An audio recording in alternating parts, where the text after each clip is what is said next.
All right, let's just jump right in. We are going to tackle a huge question today. It's one of those things that sounds so simple, but it's been stumping people for, well, centuries. What is wisdom, really? I mean, it's a natural question, isn't it? We all want it, we admire it when we see it in other people, but actually pinning down what it is, well, that's where it all gets a little tricky. And believe me, it is not for a lack of trying. As you can see from our source here, thinkers and philosophers have been taking a crack at this for ages. But here's the key. There's still no single definition that everyone agrees on. So, what makes this whole idea so hard to get our arms around? Let's break down why defining wisdom is such a tough nut to crack. Well, it turns out everyone's coming at it from a different angle. You've got one group that says wisdom is all about your brain. Critical thinking, how much you know. Then there's another camp that says, no, it's about your personality, things like being compassionate or humble. And finally, there's the idea that wisdom isn't a thing you have, but something that grows out of your life experiences. See the problem? With so many different starting points, of course, a single definition is elusive. And here's the other big problem, right? You can't measure wisdom. It's not like height or weight. Our source compares it to trying to put a number on things like happiness or love. There's no test you can take, no KPI for being wise. It's just not that simple. Okay, so if you can't really measure it, how in the world are you supposed to understand it? Well, instead of getting hung up on one perfect definition, our source material gives us something way more useful, a framework, a way to see the actual building blocks of wisdom. And it all boils down to three fundamental ideas, three pillars that kind of hold the whole thing up. Okay, let's dig into these because this is really the heart of it. First up, thinking deeply. Now, this isn't just about being book smart. It's about being able to see the big picture, to think about the long-term effects of things.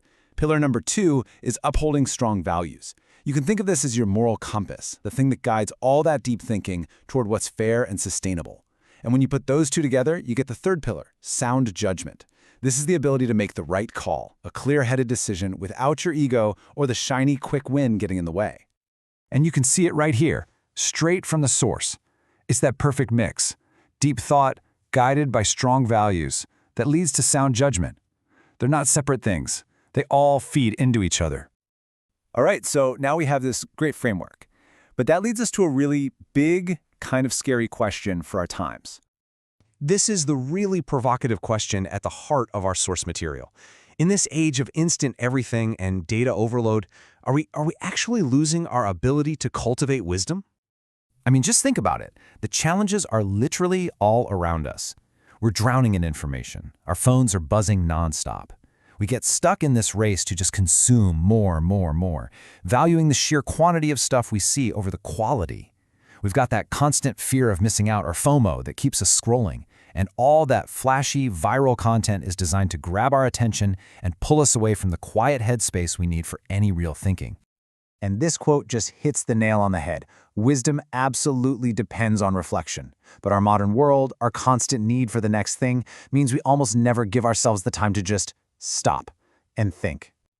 And that brings us to what might be the most important takeaway from this whole explainer.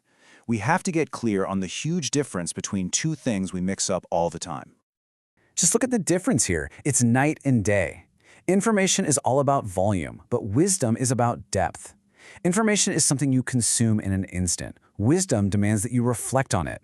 Information gets filed away, indexed, but wisdom gets absorbed. It becomes a part of you.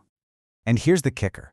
As a culture, we've started to believe that having access to all the information in the world is the same thing as actually being wise, and it's just not true.